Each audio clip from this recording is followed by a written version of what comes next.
state government is bringing a resolution of requesting and condemning the central government to withdraw those amendments. That is, already the exercise has been done. But what today, on behalf of BJP, we have emphasized that as far as the parliamentary democracy and authority of the parliament is concerned, any elected government is having an authority to bring any amendment or a new law to govern the people. And that too, why for the Waqf Act we are bringing the amendment?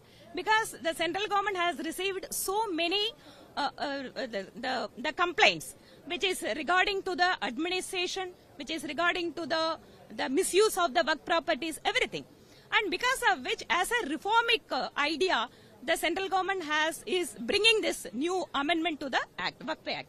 So it is very well within the authority of the parliament and as well as the central government to bring any new amendment to the parliament. And the second thing, see, it is an elected government here. The DMK is running a government.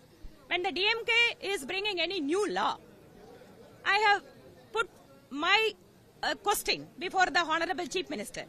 In Tamil Nadu, any municipality or any panchayat or any corporation, whether they can bring any resolution of asking the state government to withdraw certain amendment or not to pass any act.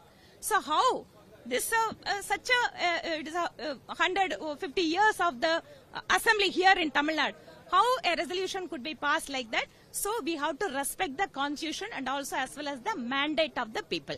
So because of which we have opposed the resolution and we have walked out of the assembly.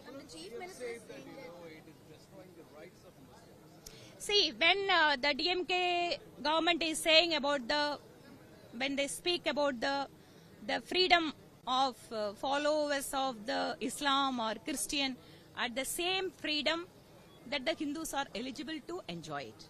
But here they are having a separate minister and they are having a separate ministry to govern the Hindu temple and endowments. But why? Why there is no equality here? Why they are not talking about it? And more importantly, what the bill is bringing here, it's a reformic work of bringing the backward community among the Muslims, and also more importantly, and also they are bringing the women into the board. So it's a more inclusive, as they are claiming that they are the so progressive Dravida model and social justice model.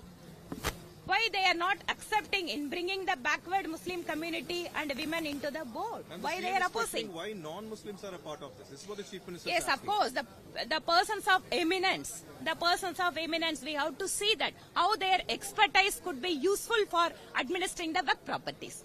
Thank you. Ma'am, you said you are going to Delhi. See,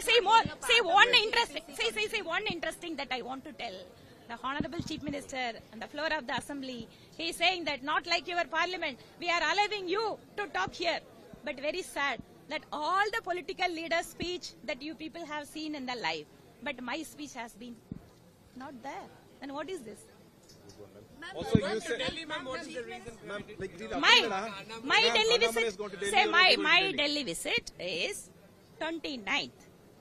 Our Mahila Morcha is organizing an event of releasing the Women Freedom Fighters of India's coffee table book. And in addition to that, one more good news for Tamil Nadu people. We are playing a play about Tamil Queen Velu Nachiyar in Hindi.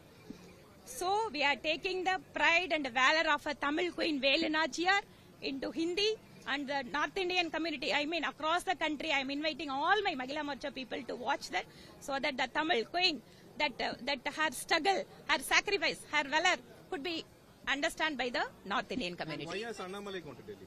That's how I know about it. You heard us. Ma'am, Chief Minister has given a rebuttal to UP Chief Minister Yogi Adityanath, who spoke about how Tamil Nadu is doing hate politics and is trying to divide based on language. He's calling it a black comedy. See, when that's why I told, when Honorable Chief Minister is telling about other government or other political party, how they are dividing, how they are hate politics, everything. What here the DMK is doing, okay, on the basis of religious line, they always take up all their policies. So already they are hypocrite in treating the Muslim community or Christian community on par with the Hindu community. Whenever they are getting an opportunity, their leaders, including the Deputy Chief Minister, they have ridiculed, they have criticized the Hindu Dharma, Sanatan Dharma, our Hindu practices. But why they are not doing it for other minority communities? When you yourself is a hypocrite, how they can criticize the other government or the other leaders? Please. Now, Kalambara,